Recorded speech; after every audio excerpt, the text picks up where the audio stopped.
So now in the first house, you have part of fortune, which is increase. Part of fortune is actually a very fortuitous thing to have. It actually is almost like a hidden talents or hidden forms of abundance, which you perhaps haven't tapped into previously, or haven't acknowledged, or you haven't worked with. You may have known that they're there, or they may suddenly be rising to the surface now. But in any case, it's an increase of something that's been latent within you. It's also good luck, good fortune, some form of abundance coming towards you, and that it could be gifts that are placed for you along your path. Now, the first house deals with the physical body, your physical body, how you appear to others, your personality, and your appearance, and and how you project, what you're projecting outward to others, and how they are perceiving what you are projecting. So if you've got a mask, if you have a persona which you project to others, then this will cover that as well. So this being in your first house, this card is indicating that your instincts are going to be very good. You're going to be feeling quite powerful, and you're going to be able to move forward and resolve any difficulties that you may encounter, and it's also going to make you feel, quite good in yourself and your body, and you're just going to be coping and actually making progress, and you're going to be perhaps having lucky breaks as you go along. It also could mean that if you're in the public eye, if you are a leader of some sort, then you're going to be coming across as quite powerful in that way and actually quite influential.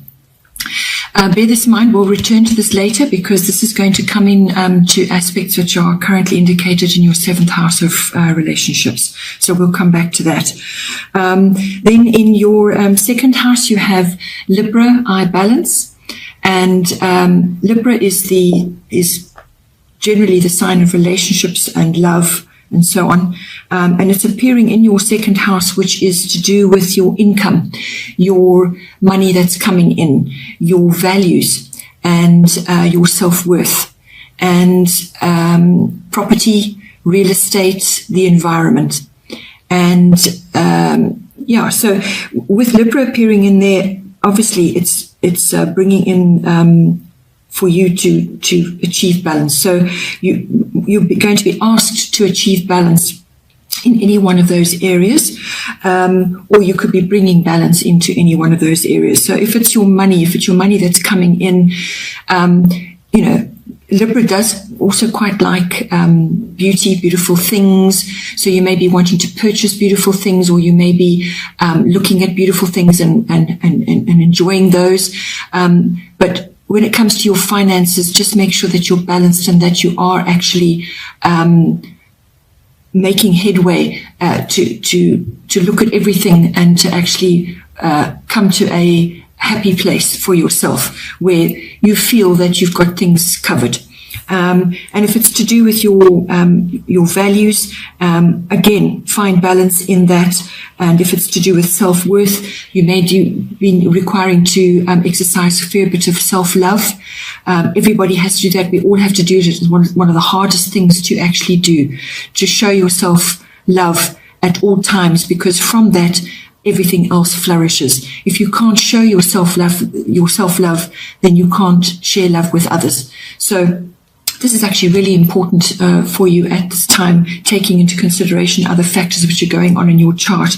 So no matter what is going on, show yourself love, take care of yourself, look after your money, and spend time outdoors, enjoying the peace and tranquility.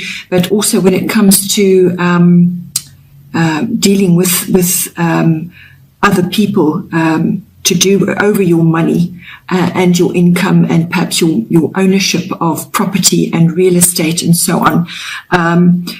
Libras don't generally like conflict. They like to negotiate. They like to come to solutions. They can be very balanced in their outlook. They like to actually have a quality negotiation and for things to work out well. They don't want to have conflict and drama. It's also you may have a situation where you need to make a decision. Libras can sometimes be indecisive, so it may be indicating for you that you do need to bring that in and actually make a decision about something and move forward.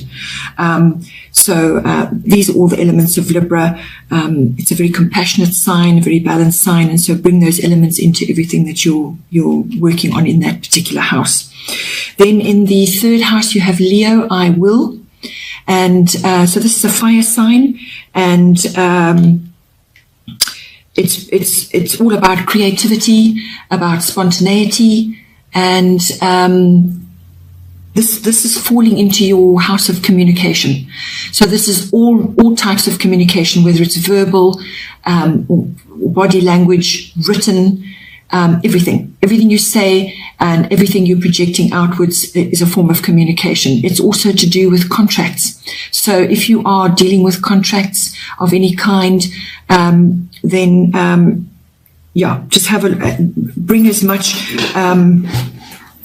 creativity into that as you possibly can. So you may need to be it's quite inventive and come up with unique solutions.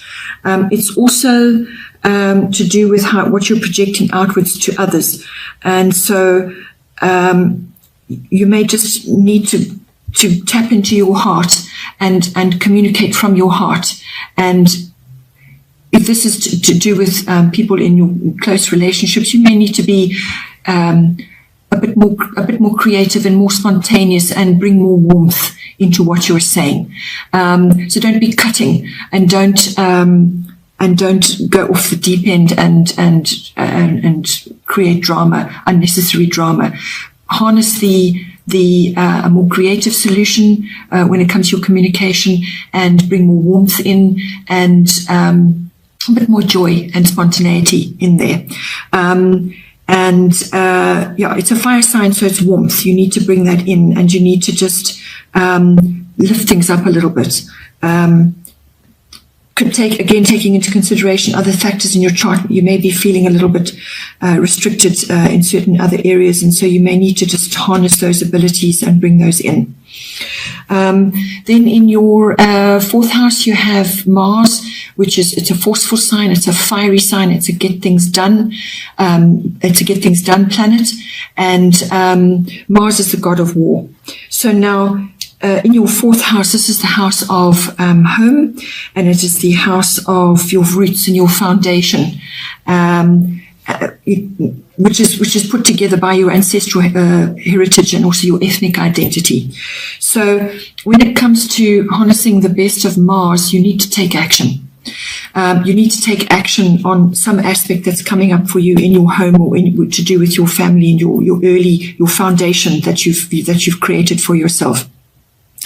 And you may need to protect your interests when it comes to your home. You may need to fight for something in your home, or you just need to fight for your home in some way. You need to be quite forceful but not aggressive. Always bear that in mind with Mars. Mars can be very warlike and aggressive. So you've got to temper that with taking action, and it's determined action. It's going to be fiery, quick action, and you're going to blaze a trail. So however that's coming up for you in your house of home, or to do with perhaps your forging a new foundation for yourself. You're basically clearing what has been there before, and you're taking action to bring about newness and to bring about what you want, or to protect what you already have. Okay. Then we have in the fifth house, we have Neptune. Sacrifice is one of the aspects it brings in. This is a watery sign, and it's coming into your fifth house, which is your house of creativity, children, and having fun. So all kinds of recreation, sport. It can also be gambling, all these sort of it's love affairs, romance, having fun, any of those sorts of light-hearted activities. So with Neptune in there, this could cover a great many aspects, actually. So when it comes to your children, you may be making sacrifices, or you have made sacrifices, or you will be required to make sacrifices of some sort.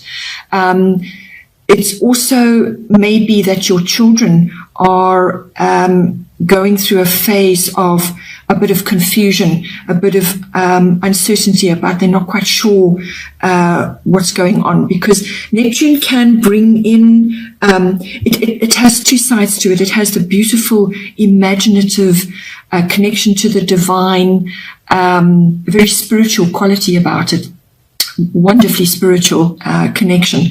But the other side of that is a bit of illusion or disillusionment, or perhaps not seeing things as clearly as you should.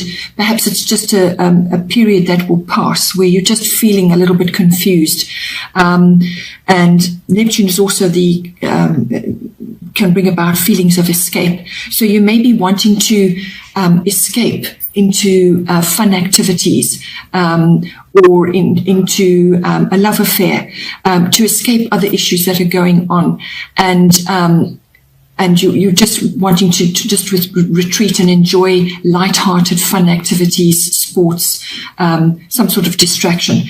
But it could also be your children going through that, or they're facing some kind of situation which is confusing for them, or you may be seeing that in relationship to your children, so you're going to be dealing with that in those areas. And if it's to do with your creative projects or your creativity in general, try to harness the higher aspects of Neptune, which, as I said, is imaginative.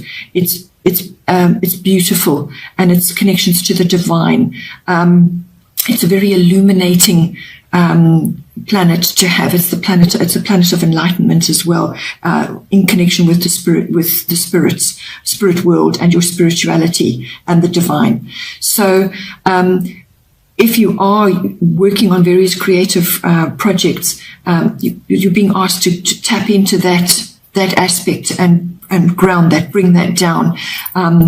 As I said, it's a very watery aspect to be having, and the fifth house is actually the house of Leo, so it's normally a sun, ruled by the sun.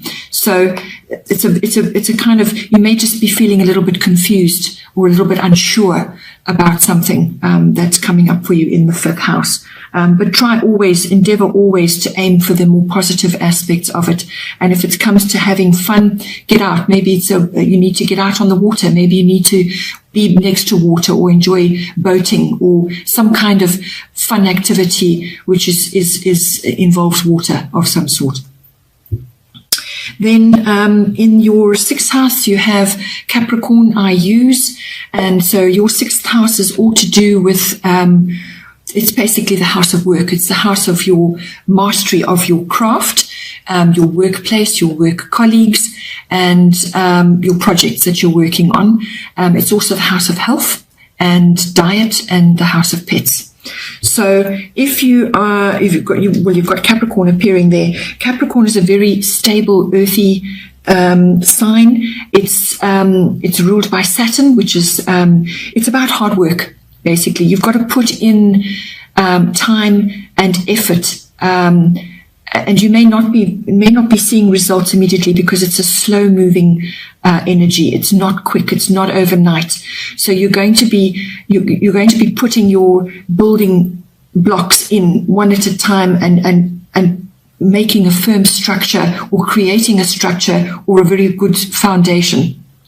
Capricorns are masters of construction, of building things, whether it's a business or some kind of project, and they go about it, they set their goal and they go for it with great determination and resourcefulness. So you need to bring those elements into the sixth house, and they also are very good at using their contacts. So you may be coming across contacts who are going to help you, or going to give you good direction in how to move forward. So it's almost like social contacts. It's also work contacts, just really good, solid leads, and people that are going to assist you, or just drop pearls of wisdom in your lap. And so be aware of that, obviously, that, you handle that with integrity. You don't use these people to further yourself. What you do is you harness what they're giving you, and then you use that to move forward. And so you may be bringing those elements in.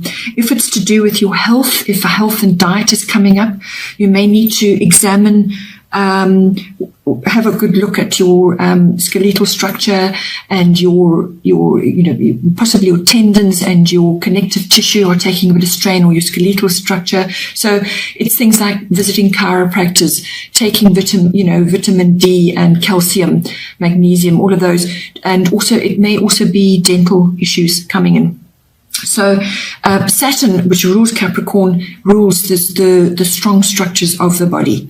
So you may be required to just boost that, because if you're going through stresses and strains, then the body takes strain. It really does. So any dental issues indicates very old, deep-seated subconscious issues which are now rising to the surface to be dealt with. So you may be looking at, you may be dealing with that as well.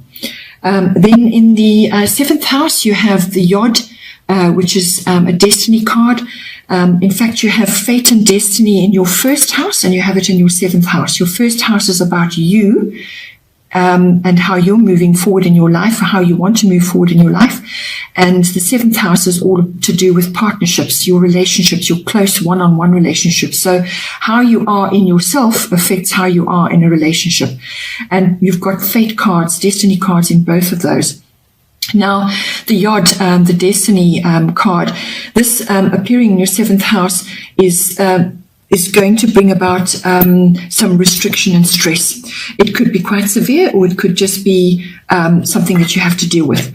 So there's some issue which you're grappling with in your seventh house. So this is your one-on-one relationships, your personal love relationships, or very close, your very close relationships that, the ones that are really close to you, that you're dealing with on a personal basis. It can also be business relationships. So with this card, you're going to be asked to forge your own path. You may not have support. In fact, you probably won't have support. You're not going to get good advice and support from others. You're basically going to have to you're going to have to go inward, do a lot of self-reflection, and find your own truth. And forge your own path, make your own way forward, with some determination as well. So whatever the situation is that you're grappling with in your relationships, it's something that is going to make you feel a lot of stress and strain. It won't be solved immediately, but also how you are moving forward in yourself personally is going to influence that. So now, with the first house card, it's a form of good luck. It's a form of feeling powerful, solving conflicts, and like abundance, and using hidden talents as well, and forging forward and being influential. So you're going to need every bit of that to deal with this issue. And so you're going to generally feel that you may have to make a few sacrifices in your relationships. You may have to have a really deep self-examination and work out for yourself what is your right path. You may have to make a choice as well here.